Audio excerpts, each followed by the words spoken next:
Hola, ¿cómo están? Comenzamos un nuevo programa de política global por FM La Tribu. Soy Alex Hachian. Hoy una tarde hermosa, primaveral de sábado, soleado, un poquito de viento, pero linda jornada preelectoral de sábado. Bueno, esperemos que la estén disfrutando al aire libre o donde cada uno esté, estén pasando bien. Algunos estarán un poco nerviosos, ansiosos, un poco temerosos por lo de mañana. No sé si será el caso de mi compañero Valentino Micheli Sarkisian, mi nuevo compañero, segundo programa. ¿Cómo está, Valentino? ¿Cómo va eso? ¿Cómo va, Alex? Bueno, muchas gracias por tenerme de nuevo y bueno, ya quedó fijo, parece. Pero por supuesto, eso si vos querés, gracias a vos por venir. La verdad que mucho mejor de a dos. Te agradezco. Bueno, no sé, Valentino, ¿cómo sos de los que están un poco moviditos con el tema de mañana las elecciones? ¿O más bien tranquilos, solo de que están full militando ahí en los estados de WhatsApp, en historias, o más bien tranqui? No, bueno, como estudiante de Ciencias Políticas, expectante, más que nada, más allá de la inclinación política de cada uno, expectante por ver qué va a pasar, quién va a ser el ganador, ¿no? En un balotaje muy reñido, en mi opinión va a ser, así que, nada, expectante. Bueno, aparentemente es lo que todo indicaría. Bueno, hay que ver qué pasa, igual mucho no podemos hablar porque estamos en veda. Lo nuestro es la política internacional.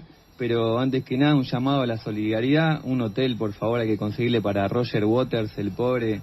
Osó denunciar el genocidio israelí en Gaza y no consigue hotel. El lobby sionista se movió enseguida. Ni siquiera en Uruguay, en Montevideo, no puede parar. Bueno, va a tener que venir, toca esta semana que viene en Buenos Aires, va a tener que venir justo, tomarse el avión y volver porque no consigue hotel, así que algún hotel acá del barrio de Almagro, cerca de La Tribu, si no, tengo un sofá en casa, puede venir en Floresta. Cosa, bienvenida, calculo. Le doy la guitarra que me toque unos temas de Pink Floyd y ya estamos con eso. Bueno, pero volvemos al tema del conflicto, obviamente, del Medio Oriente entre Palestina e Israel, que tenemos que, obviamente, nuevamente, como ya es costumbre, lamentablemente, actualizar datos. Ya son casi 12.000 las víctimas palestinas a raíz de los bombardeos israelíes. Hay aproximadamente, se estima que hay 2.000 personas bajo los escombros en la franja de Gaza. Uno observa Gaza y actualmente es tierra arrasada, hay cuerpos en las calles, cadáveres. Israel ya ingresó por vía terrestre, está en el centro de Gaza, en la ciudad capital de Gaza. Ingresaron con tanques, hay una resistencia ahí de Hamás, están resistiendo, hubo bajas del ejército israelí, tanques explotados por parte de Hamás. Ahora Israel también va a incursionar en el sur de Gaza. Se está hablando de que habían dicho los que estaban en el norte, váyanse al sur porque vamos a bombardear. No les importó, arrasaron con todo, obviamente, aunque hubiera civiles o no, hospitales, escuelas. Y ahora les están diciendo lo que le dijeron, vayan al sur, ahora les están diciendo, váyanse del sur también. Claro. ¿Y a dónde van a ir? Bueno, ese es el tema, porque el norte está bombardeando, el centro está bombardeando y el sur está bombardeando. Sí. Y la ciudad de Gaza totalmente rodeada por las fuerzas israelíes, en cualquier momento, ya casi al caer, depende de la resistencia de los grupos palestinos. Bueno, es lo que está diciendo el gobierno israelí, que estarían por liquidar a Hamás. Bueno, hay que ver, ¿no? También se está hablando de que Occidente poco a poco estaría un poquito soltándole la mano a Netanyahu, dejándolo a su suerte. Hay movilizaciones en contra del premier israelí, hay movilizaciones obviamente en Israel a favor de que hagan todo lo posible por devolver a los rehenes. Hay más de 200 cautivos allí en la franja de Gaza, israelíes, algunos argentinos, algunos son militares, pero muchísimos civiles. Y también hay movilizaciones en contra del gobierno de Netanyahu, por lo cual algunos analistas están diciendo que no le dan más de 1 o 2 semanas para Netanyahu forzarlo a un cese del fuego, que no es su intención. El gobierno sionista siempre dijo que hasta que no liquiden a Hamás no van a parar, y después ver cómo se acomoda la situación ahí. Bueno, es lo que está sucediendo. La ONU está denunciando que ya más de 100 trabajadores de esa entidad fueron asesinados por los bombardeos israelíes en Gaza. Allí hay trabajadores de la ONU, de la Agencia de Refugiados de la ONU, la ACNUR. Hay más de 100 fallecidos de la ACNUR. La mayoría de ellos son padres, maestros, enfermeras, médicos, médicas, personal de apoyo, empleados de la ACNUR. que han perdido la vida en su gran mayoría en sus casas junto a sus familias. Esto da un indicio de la masacre israelí, que no tiene miramientos respecto a dónde están bombardeados. Gaza está prácticamente reducida a escombros, todavía por supuesto quedan en pie muchas estructuras y edificios, pero se estima que un 30% de las estructuras civiles han sido arrasadas. Va a quedar totalmente plana la ciudad y bueno, quedarán los túneles de Hamás. La ONU presentó un plan de 10 puntos para poner fin a esta carnicería en la Franja de Gaza. Incluye la apertura de más pasos fronterizos para permitir la entrega de ayuda humanitaria a la población, permitir tanto a las Naciones Unidas como a otras organizaciones humanitarias y entidades públicas y privadas acceder a combustible en cantidades suficientes para poder entregar esta ayuda y servicios básicos. Bueno, ayer Israel afirma que dejaron pasar un camión cisterna con 23.000 litros de nafta, que parece una barbaridad, pero es una cantidad ínfima para toda la estructura. Hay hospitales que están operando sin luz, sin anestesia, una situación humanitaria catastrófica allí en la Franja de Gaza. Israel amenazó bombardear a Beirut, incluso la capital del Líbano, si Hezbollah continúa profundizando sus operaciones en la frontera. Bueno, una situación catastrófica que obviamente está acaparando toda la atención en lo que es la agenda política internacional y que eclipsó un poco la otra guerra que ya casi que nos olvidamos. ¿Se acuerdan de Ucrania, Rusia, Ucrania? Que antes de que sucediera este recrudecimiento del conflicto en el Medio Oriente, todos los medios hegemónicos occidentales estaban hablando de Ucrania. Ya parece que a otro al que le están soltando la mano, además de Netanyahu, es a Zelensky. Se habla que Occidente no estaría de acuerdo con sus decisiones respecto a esta denominada, así llamada, contraofensiva, y estarían buscando ya un reemplazo para Zelensky, pero Valentino Micheli después nos va a estar actualizando, informando todo lo que fue este conflicto, ya casi 2 años, más de 1 año y medio que comenzó en plena pandemia. No tuvimos oportunidad de abordarlo, tratarlo aquí todavía en la radio. Vamos a escuchar un tema musical de un artista, un rapero ruso que se llama Woki, es su nombre artístico. El nombre, digamos, original en el DNI es Iván Vitalevich Petunin. Es un artista, un rapero, un joven de 27 años que se suicidó en 2022 para no ir a la guerra. Era en este momento que se estaba hablando de los reservistas, ¿no? La mayoría de los jóvenes rusos, estén o no en el ejército, en el servicio militar, son igual de por sí reservistas. En el caso de ser necesarios son convocados. En este momento que comenzó a difundirse en los medios que Putin estaría dispuesto a llamar a los reservistas, este joven de 27 años, un artista, un rapero, se suicidó. Grabó un video en su canal de Telegram donde decía: elijo quedarme en la historia para siempre como un hombre que no apoyó lo que está pasando, no estoy listo para tomar las armas y matar a otra gente de mi misma especie, y se tiró de un piso 11.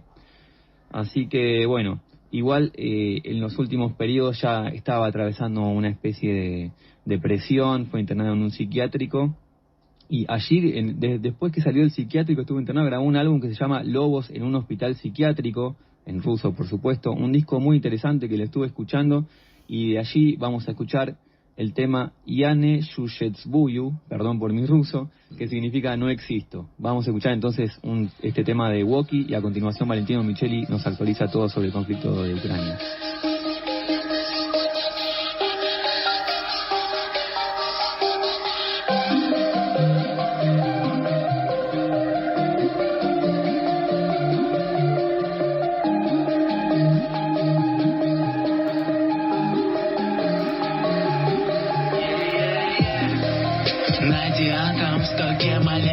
На фоне солнца остальные звезды блекнут. Это относительно, но Бетельгейзе протестуют. Слышь, Декарт, я думаю, что я не существую, мэн. Я не существую, я не существую, мэн. Я не существую, я не существую, мэн. Я не существую, я не существую. Слышь, Декарт, я думаю, что я не существую, будто спит для вида. бич диссидентов, как мертвая душа внутри президента. И взглянув на нас, он не испытал бы стыд и страх. Я не существую, будто слезы на его глазах. Наша жизнь — это бегство из ада в ад. Я не существую, как честность и доброта. Это все лишь выдумки рептилоидов и ящеров. Здесь не существует ничего настоящего. Узи бы, чтобы расстрелять все эти узелы. Говорят, что существуют лишь иллюзии, и жизнь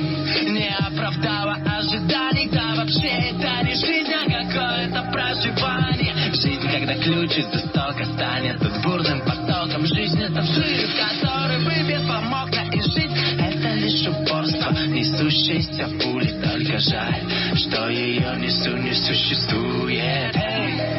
Найди атом в стоке молекул. На фоне солнца остальные звезды блекнут. Это относительно на Бетельгейзе протестует свыше декад. Я думаю, что я не существую, мэн, я не существую. Я не существую, мэн, я не существую. Я не существую. Это относительно на Бетельгейзе протестует свыше декад. Я думаю, что я существует. Два ребенка, коротающие время за бросанием камня в воду и созданием кругов. Один маленький и глупый на Кубани и на Белой. Один старше и умнее, но бросает камни в том. Через годы что-то будет в арсенале переменных. Все сойдется невозможным и причудливым путем. Я не существую, все же как-то мантру эту спели. Иронично, но теперь я существую. Ой-ой-ой, моя жизнь объект внимания. Все летит как буллет тайме. Я особо не вникаю, просто делаю хип-хоп. Я не видел ваших правил, меня каждый поучает. Тут сойти с ума как Канье или поскучнеть как Хофф. Разобьюсь за поворотом или на 7 дорогах. Не найду я перекресток, чтоб с вами увидеться. Остается только стори, ненадолго и не громко. Существует два ребенка, и один из них сказал, знаешь что? Найди атом в стоке молекул. На фоне солнца остальные звезды блекнут. Это относительно на Бетельгейзе протестует свыше декад. Я думаю, что я не существую, мэн, я не существую. Я не существую, мэн, я не существую. Я не существую. Это относительно на Бетельгейзе протестует свыше декад. Я думаю, что я не существую, мэн.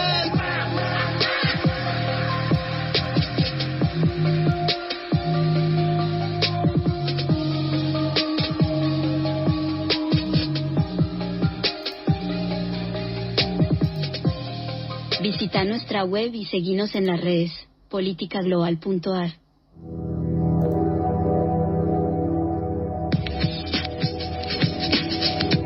Bueno, seguimos con la guerra entre Rusia y Ucrania, como dijimos en el bloque anterior. Algunas conclusiones, ¿no?, de lo que fue hasta ahora el conflicto, algunas cosas, algunos resultados, mejor dicho.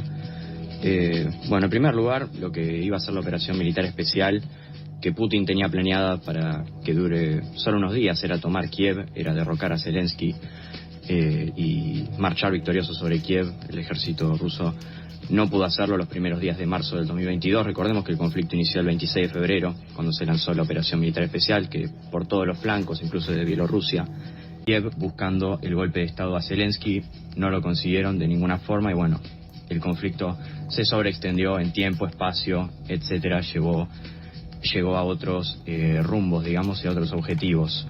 Así que la primera conclusión es que el conflicto mutó por el fracaso en la misión inicial, que era derrocar a Zelensky en Kiev a los pocos días de lanzada la operación militar especial. Eso como primer resultado.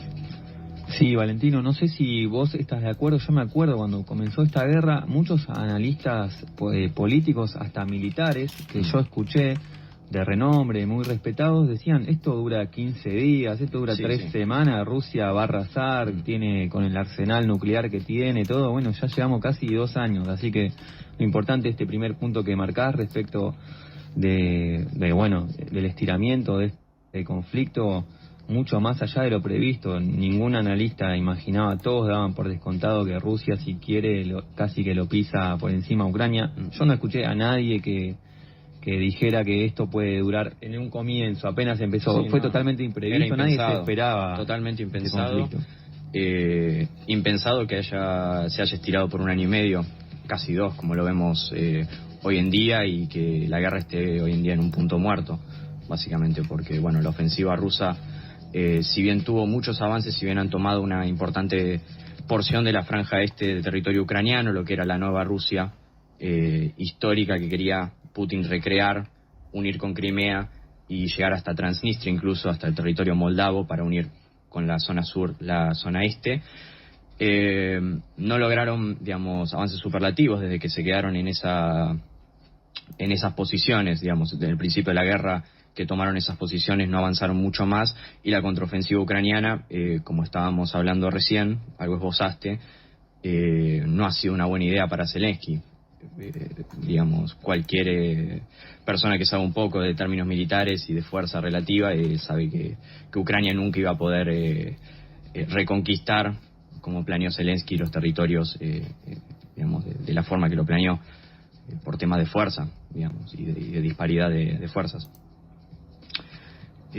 Bueno, la otra cuestión, es el apoyo de Occidente y de Estados Unidos, ¿no? Que ya ha llegado como un punto cúlmine, también por la sobreextensión del conflicto en el tiempo, y por la falta de eficacia de Zelensky también, que prometió mucho y cumplió poco, y prometió cosas, como dije recién, muy poco realizables verdaderamente.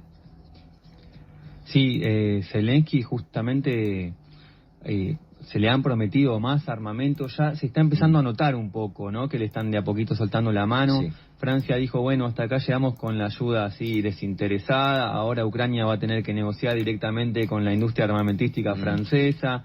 Estados Unidos, que le prometió más armamentos, unos misiles, unos proyectiles de 15 milímetros, no sé qué está reclamando Zelensky, que ya él mismo asumió que seguramente no lo va a recibir.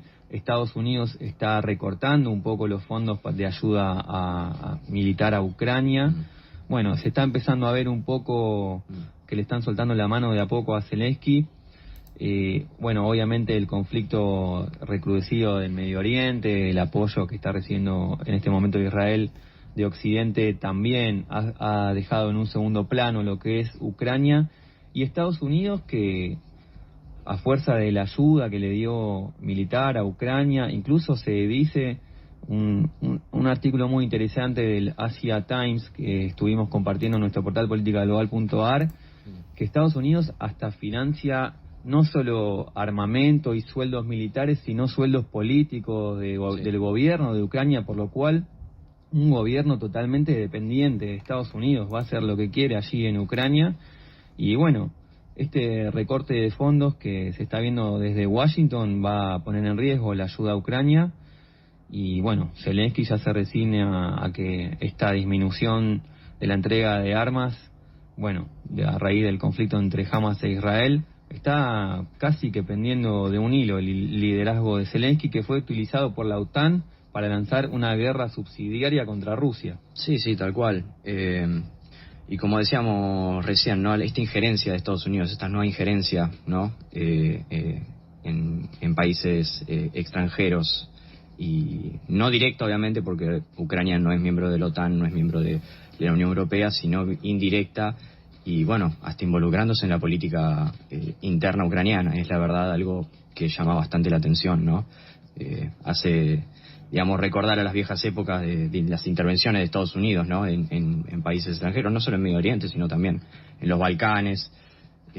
Esta vez toma un color distinto, ¿no? Un poco más indirecto. ¿Hay algún viso de desenlace de este conflicto que, como vos decís, se empantanó, está como en un punto muerto? ¿Qué puede llegar a suceder ahí? ¿Se está contemplando, analizando de qué manera y cuándo?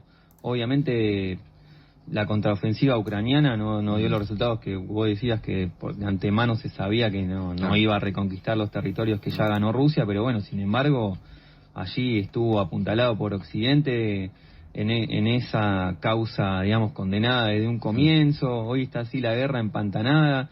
También Rusia, a pesar de que tiene una superioridad claramente militar sobre Ucrania, pero ya casi 2 años. ¿Y cuál es el objetivo de Rusia? Ya, digamos, quedarse con este territorio que vos mencionabas, que claro, ya lo conquistó, y que Ucrania se rinda y quedarse con ese territorio. Ucrania no quiere resignar esas zonas que actualmente... ¿Cuál puede ser el marco para una posible negociación y un armisticio de este conflicto? La verdad que sinceramente yo no veo posible un armisticio en el corto plazo o un tratado de paz, ni a Zelensky dándole la mano a Putin, ni a ningún líder ucraniano dándole la mano a Putin en el corto plazo. En el corto plazo lo que veo yo es un conflicto congelado, como muchos de los que vimos,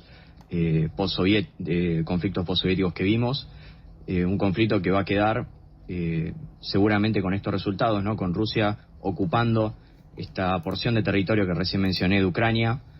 De hecho ya ha efectuado referéndums en dos regiones, además de Donetsk y Lugansk. Ha hecho referéndums en Zaporizhia y Gerson, dos oblasts ucranianos que han aceptado unirse a Rusia, anexionarse a Rusia. Por ende, bueno, las perspectivas para la paz no son para nada optimistas.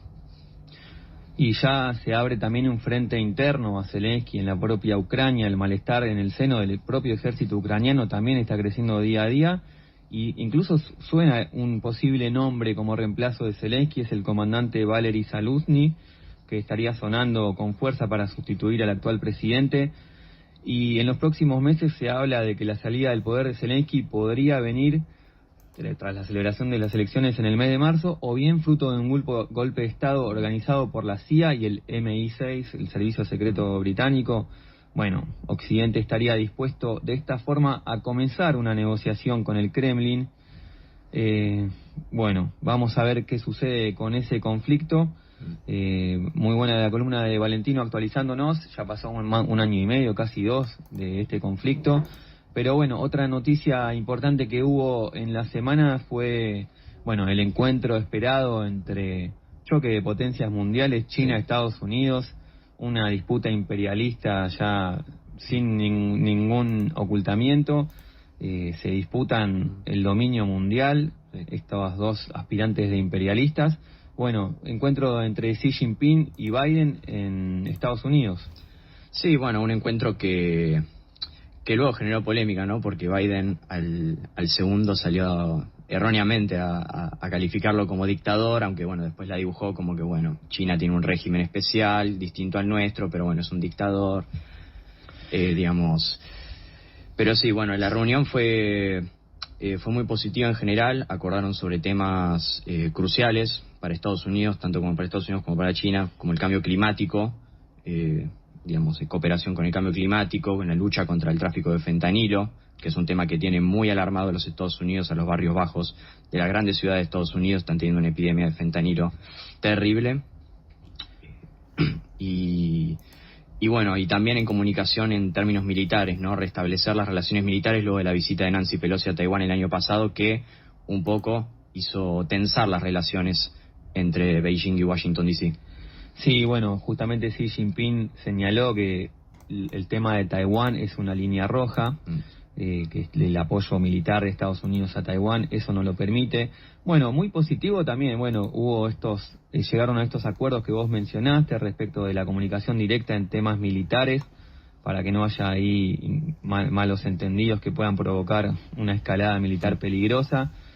Bueno, también el compromiso de China, como decías, de controlar a los productores de fentanilo, esta droga que está causando estragos en el sistema sanitario estadounidense, la droga zombie que le denominan, que estuvimos viendo las imágenes ahí en los suburbios de Filadelfia, pero en otras regiones de ese país y del mundo. Pero bueno, por otro lado, quedaron pendientes un montón de temas. Es como que no se llegó a mucho en realidad. Como vos decís, ni bien terminada la reunión, Biden sostuvo, le preguntaron, bueno, sigue diciendo que Xi Jinping es un dictador. Dijo, bueno, sí, es un dictador en el sentido de que, y la cara del secretario de Estado Anthony Blinken. Sí, vimos toda la cara de Blinken agarrándose y pusimos toda la misma cara que Blinken, ¿no? Bueno, obviamente ambos mandatarios celebraron esta distensión, como el encuentro fue en San Francisco el miércoles 15, en el marco del encuentro del Foro de Cooperación Económica Asia-Pacífico. El último encuentro había sido entre estos dos mandatarios hace un año en Indonesia, en el marco del G20.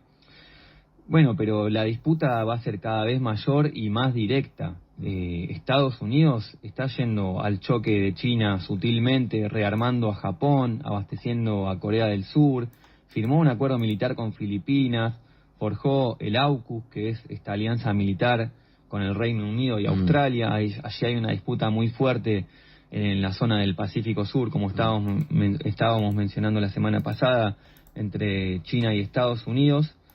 Bueno, obviamente quedaron muchísimos temas pendientes, el 5G, sí, claro, el comercio, temas geopolíticos, incluso militares. Bueno, una disputa, es la gran disputa de fondo, ¿no? En todos los conflictos que hay en el mundo, creo que subyace la gran disputa Oriente y Occidente, y si hilamos más fino, China y Estados Unidos. Creo que esa es la gran batalla que se está dando a nivel mundial, y que somos todos rehenes. Bueno, primero de este sistema mundial, de este sistema político económico mundial, y después de estos dos aspirantes a imperialistas que, bueno, se juntaron en San Francisco ahí y no llegaron prácticamente a nada. Bueno, hacemos una tanda y enseguida regresamos con más temas. Tus libertades. FM 88.7. Prolonga las nuestras hasta el infinito. Irse en ese lugar, hacer aparecer lo imposible. La tribu, el sonido del deseo. Encendida.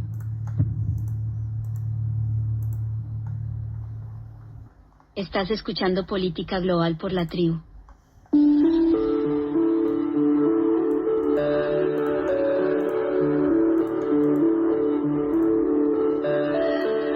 Bueno, acá estamos de vuelta y volvemos también al continente, a nuestro querido continente latinoamericano. Vamos a viajar a nuestra hermana República de Bolivia, país vecino, hermano, muy querido. Allí en estos momentos hay una interna muy feroz entre el actual presidente Luis Arce y el expresidente Evo Morales. Los dos pertenecen al mismo espacio político, el MAS, el Movimiento al Socialismo, fundado allí en 1997, cuyo líder histórico siempre fue el ahora expresidente Evo Morales, que empezó como un sindicalista cocalero, fue creciendo en su carrera política y se presentó a presidente y perdió las elecciones hasta que en 2006 finalmente las ganó y se convirtió en presidente y torció toda una historia de gobiernos elitistas de derecha, así tradicionalmente en Bolivia. El primer presidente de característica indígena. Hubo un movimiento indigenista muy fuerte a partir de la elección de Evo. Antes era como que eso estaba reprimido, hasta incluso medio... Pero bueno, para hablar de la actualidad de política, esta interna feroz que se está viendo entre Evo Morales, el expresidente, y el actual presidente Luis Arce, tenemos en línea a un periodista boliviano muy reconocido allí en el vecino país, es Julio Peñalosa Bretel. Él trabaja en medios gráficos, en radio, en la televisión, es colaborador, ha hecho distintas entrevistas aquí en Argentina y es autor del libro Democracia Interrumpida. Bueno, todo este proceso del golpe de Estado a Evo, que también le vamos a consultar, de 2019, que catapultó ahí a la presidencia de facto de Yanine Áñez, que hoy está presa en Bolivia. Bueno, Julio, ¿qué tal? ¿Cómo está? Muy buenas tardes, lo estamos llamando de Radio La Tribu, Buenos Aires, Argentina. Muchas gracias por atendernos. Hola, buenas tardes. Muchas gracias. Un gran saludo para ustedes. Bueno, muchísimas gracias.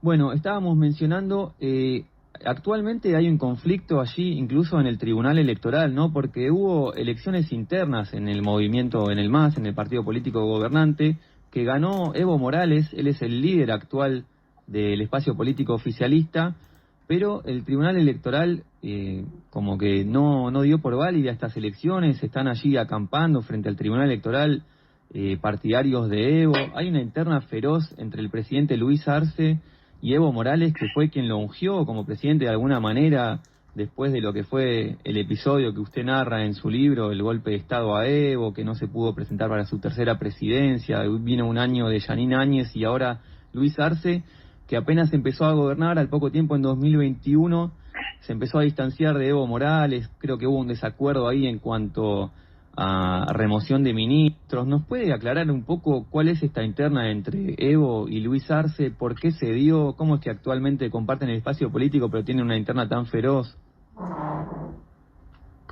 Bien, a ver, en realidad no hubo elecciones internas en el movimiento al socialismo. Lo que hubo fue un congreso que se realizó después de 7 años. El último congreso del movimiento al socialismo se había realizado el año 2016.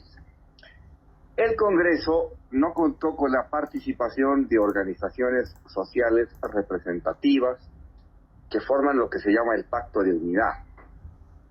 Evo Morales cambió las reglas del juego para la convocatoria y la realización del Congreso, y estas organizaciones, que fundamentalmente son la Confederación Sindical Única de Trabajadores Campesinos de Bolivia, la Confederación de Interculturales de Bolivia y la Confederación de Mujeres Bartolina Sisa, quedaron afuera.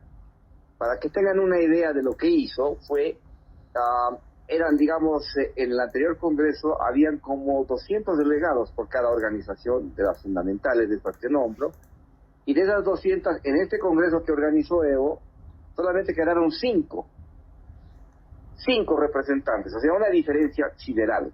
Es decir, armó un Congreso con unas reglas de juego que desconocieron el estatuto del movimiento al socialismo, que en su artículo 13 dice que deben realizarse en consenso para la definición de los contenidos y el programa del Congreso. Es decir, se violó el propio estatuto y por lo tanto, en ese sentido, el Congreso fue un Congreso hecho a la medida de Evo, solamente con la participación de los más afines, de los más cercanos a Evo, que están fundamentalmente concentrados en el llamado Chapare, que es el subtrópico de Cochabamba, donde están las 6 federaciones de trabajadores campesinos cocaleros, que son las 6 federaciones que él preside de manera vitalicia y que por supuesto lo reconocen como jefe.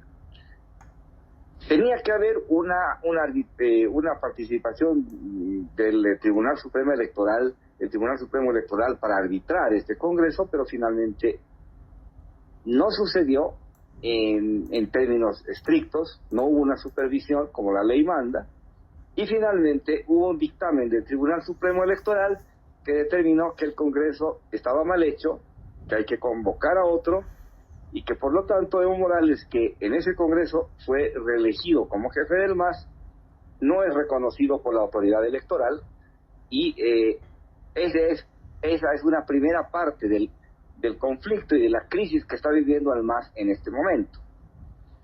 O sea que usted... Como se mira a Evo... Sí. Dígame.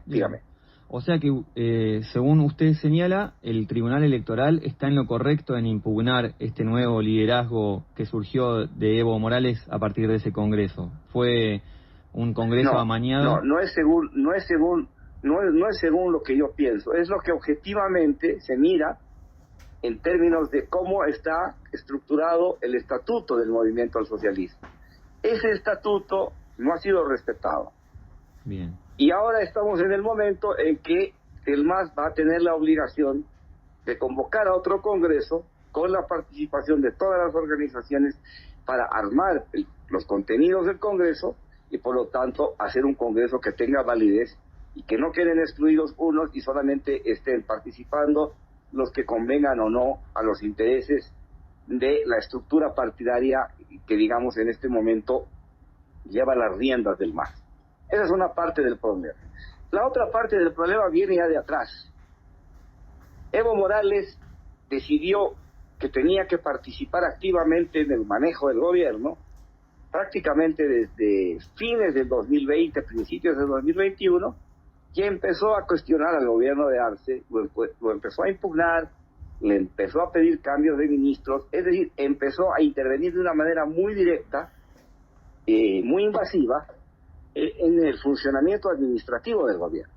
Y a partir de ahí comenzaron a generarse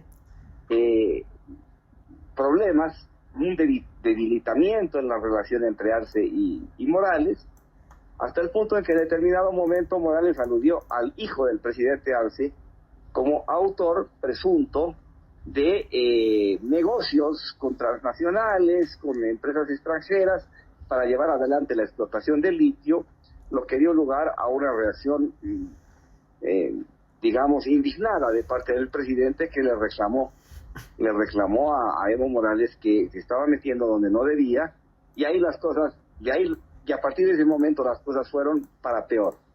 Fueron debilitándose, fueron resquebrajándose, fue transcurriendo el tiempo hasta que llegamos a este año en que el movimiento al socialismo, la facción llamada evista o radical, se ha convertido en el principal partido de oposición del gobierno de Evo Morales, de Luis Arce.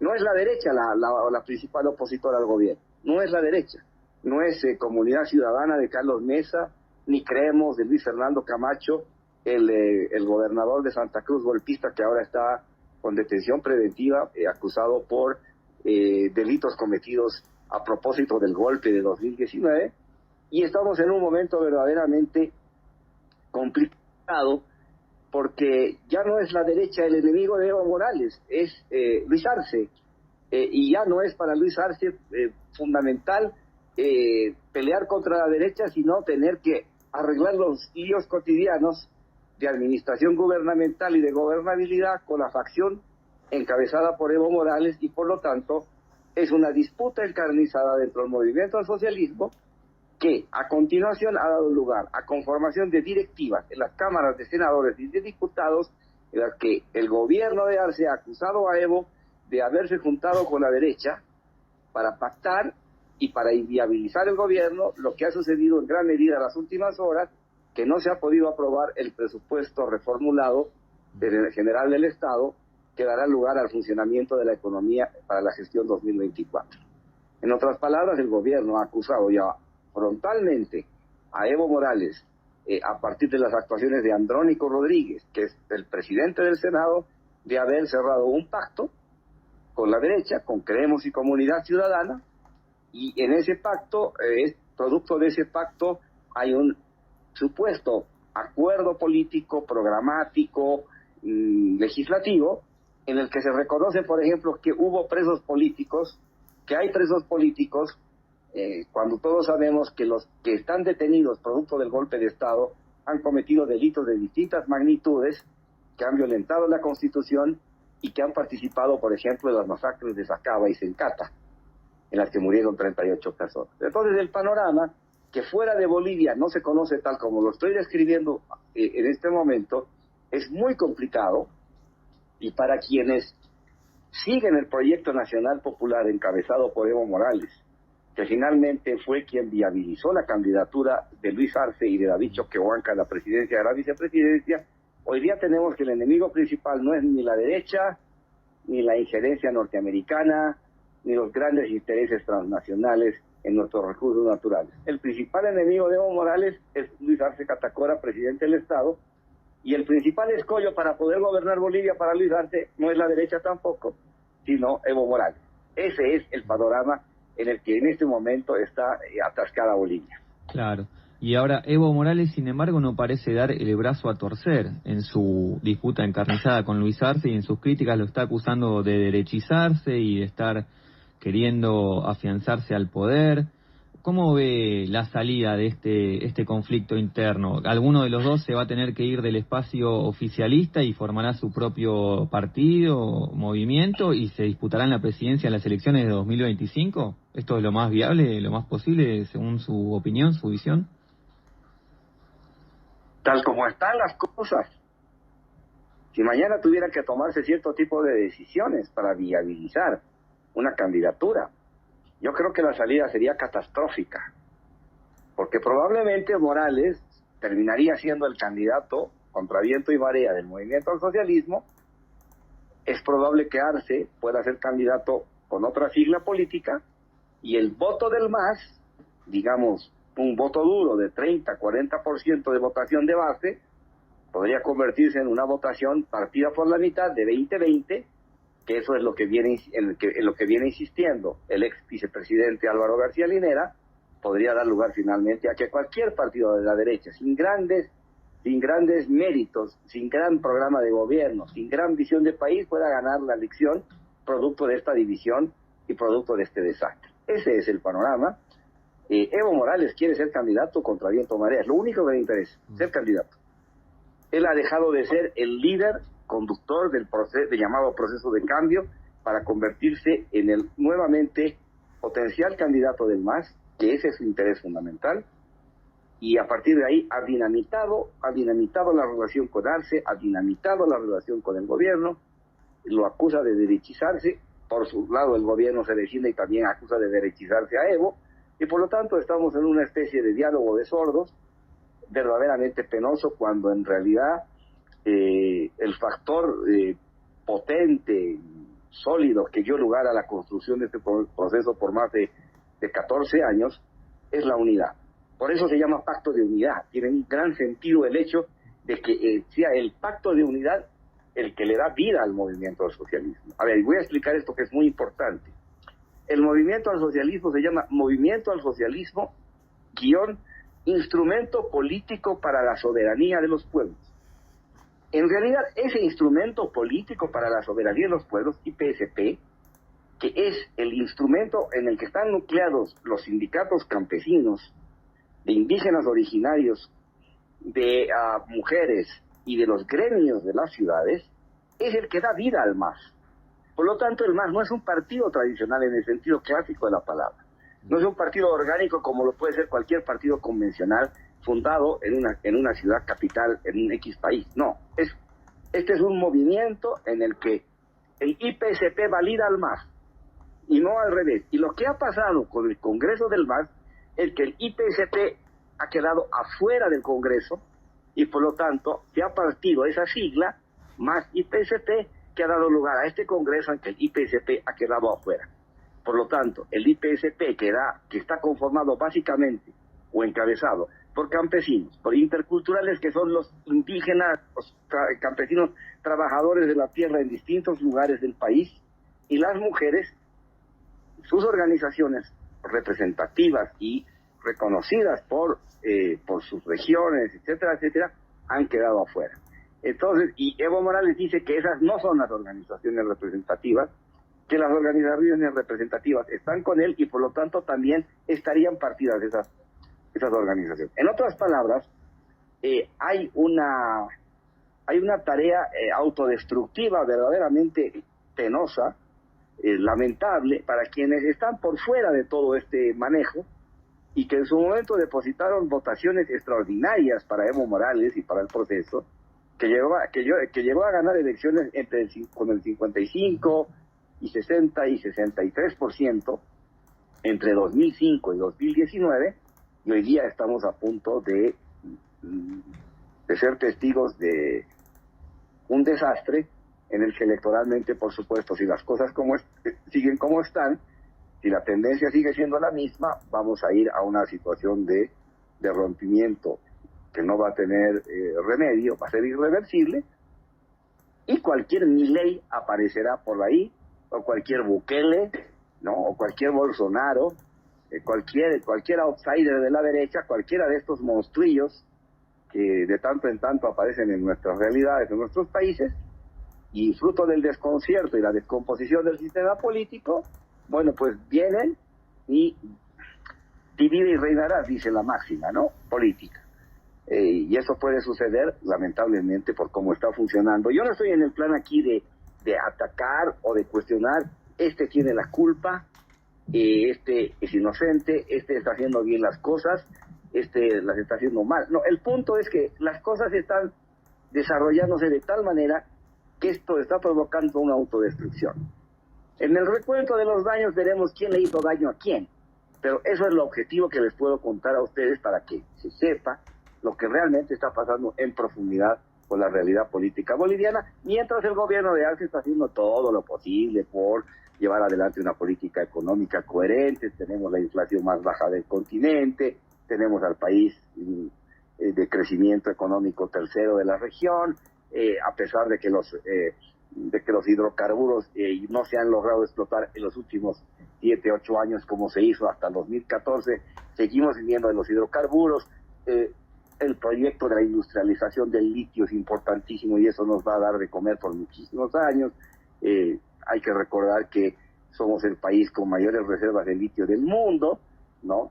tenemos más litio que vaca muerta, y el presidente Arce basa su proyecto gubernamental en una industrialización del país, cosa que nunca se ha producido, que es un proyecto muy potente, muy ambicioso, y que si estuviera siendo manejado con sentido de unidad, con Evo Morales como el gran conductor de este proceso, realmente en este momento estaríamos hablando de otra cosa. Pero eso está siendo socavado, está siendo torpedeado, y por lo tanto la potencia de ese mensaje no es la misma, porque Evo Morales, por supuesto, es una figura política importantísima en la historia de nuestro país en los últimos 20, 30 años, y sin su concurso, obviamente que las cosas no pueden ser necesariamente, no pueden generar los mismos resultados. Bueno, Julio, muchísimas gracias, ha quedado muy clara su posición, le agradecemos mucho este contacto, y bueno, gracias y hasta cualquier momento. Un saludo grande a todo el hermano pueblo boliviano. Hasta luego. Chau, chau. Bueno. Era Julio Peñalosa Bretel, periodista, analista político boliviano. Vamos a escuchar ahora rápidamente un temita de allí, de Bolivia. Jane de la Cruz se llama, una rapera, el tema Das Capital. ¿Renuncia Morales y todo se acabó? Nada, señores. Esto apenas comenzó.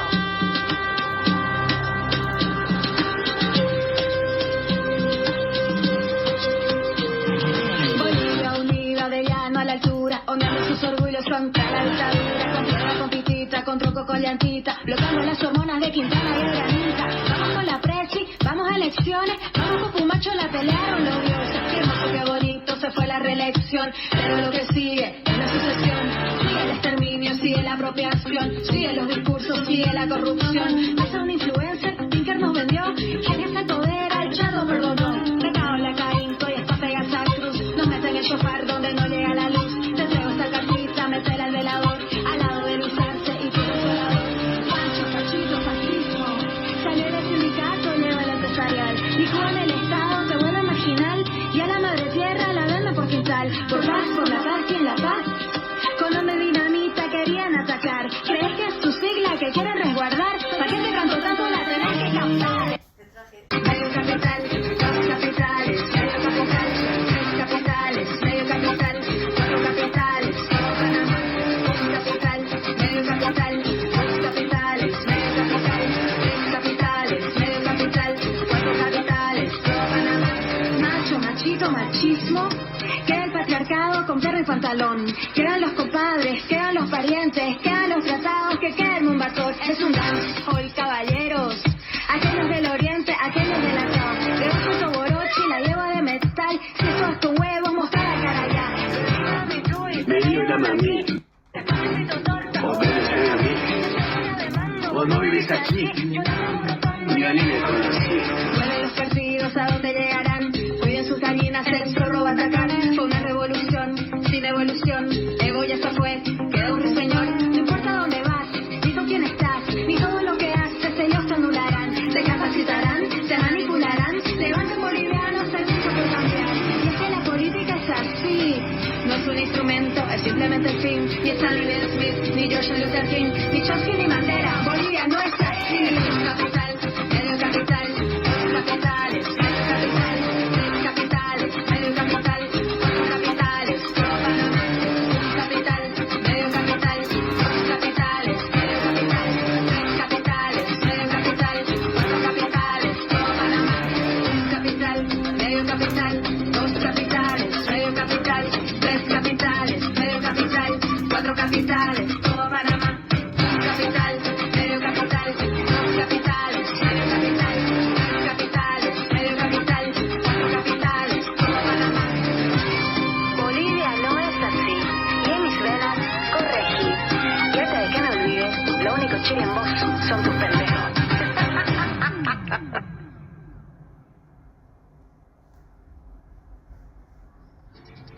Bueno, se hicieron las 18, nos quedó afuera el resumen de las noticias semanales breve. Le pedimos disculpas al equipo de redacción de políticaglobal.ar, no nos entró, se nos hizo larga la entrevista, que estuvo muy interesante con el periodista boliviano.